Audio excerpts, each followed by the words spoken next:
5000 ஆண்டுகளுக்கு முன்பு வாழ்ந்த தமிழனின் பொக்கிஷங்கள். மலையில் ஏற்படுத்தப்பட்ட அற்புத குகைகள், அதற்குள் அருமையாய் வரையப்பட்ட வீரத்தை பறைசாற்றும் ஓவியங்கள்.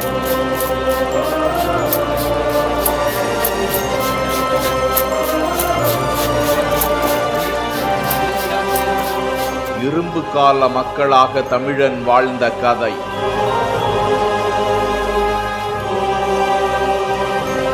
ஆலங்காயம் செல்லும் வழியில் ரெட்டியூர் என்ற கிராமத்தின் மேற்புறமாக இயற்கை எழில் சூழ்ந்த ஏலகிரி மலையில்தான் மலை குகைகள் இருப்பது கண்டறியப்பட்டிருக்கிறது. இது குறித்து கிராம மக்கள் அளித்த தகவலை தொடர்ந்து திருப்பத்தூர் தூய நெஞ்ச கல்லூரி தமிழ்துறை பேராசிரியரும் தொல்லியல் வரலாற்று ஆய்வாளருமான முனைவர் பிரபு தலைமையிலான குழுவினர் அங்கு சென்று ஆய்வு செய்த போது 5000 ஆண்டுகள் பழமை வாய்ந்த இரும்பு கால மக்களின் பாறை ஓவியங்களை கண்டு ஆச்சரியம் அடைந்தனர். அந்த குகையானது 50 நபர்களுக்கு மேல் தங்கும் அளவிற்கு விசாலமாக இருக்கிறது. குகையின் முகப்பில் இருந்து 80க்கும் மேற்பட்ட மனித உருவங்கள் விலங்குகளின் மேல் அமர்ந்த ஆயுதங்களோடு போரிடுவது போன்றும், அழகிய மான் கூட்டங்கள் குட்டிகளோடு மேய்வது போன்றும், போரின் வெற்றியை கொண்டாடுபவர்கள் போன்றும், குழந்தைகளோடு நடனமாடக்கூடிய மனிதர்களும், இனக்குழு தலைவர்களுக்கான மனித உருவங்களும், பல்லக்கில் அமர்ந்த ஒரு மனிதனை